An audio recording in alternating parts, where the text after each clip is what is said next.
యెహెజ్కేలు దర్శనం, పరిశుద్ధాత్మ ప్రవాహం, అందులో నడుస్తున్నాడు.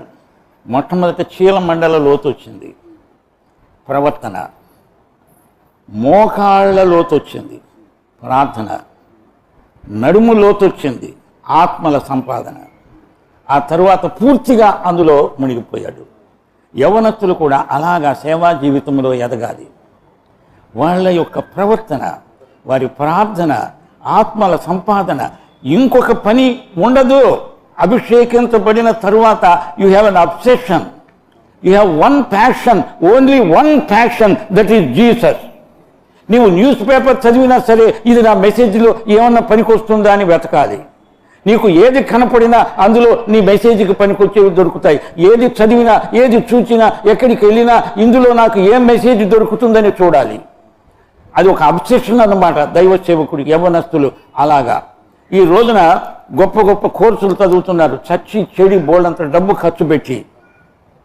దైవ సేవకుడు అయినవాడు తన జీవితం అంతా ఖర్చు చేయాలి, డబ్బు కాదు.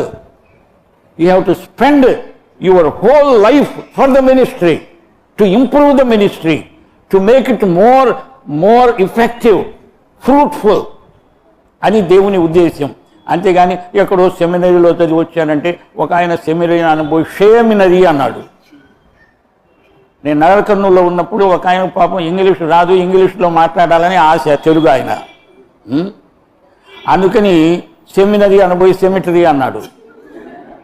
అందుకనే చెప్తున్నా, అందులో ఇందులో కాదు. జీసస్ జీసస్ జీసస్, ఆయనతో నిండిపోయా నేను.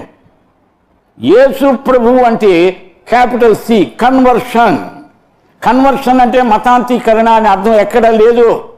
నిన్ను మార్చేవాడు నీలోకి వచ్చి నిన్ను మారుస్తూనే ఉంటాడు జీవితం అంతా. అది కన్వర్షన్. నీ మాటలు కన్వర్ట్ అయిపోతాయి, నీ చేతలు కన్వర్ట్ అవుతాయి, నీ ఆర్థిక స్థితి కన్వర్ట్ అవుతుంది, నీ ప్రవర్తన కన్వర్ట్ అవుతుంది. It is a conversion that converts you every moment of your life. My dear son, you are going to be ordained means Jesus becomes your passion. Oh my Jesus, I want to take you to new regions. మంచి సమరయుడి ఉపమానం మీకు తెలుసు కదా, cross cultural evangelism.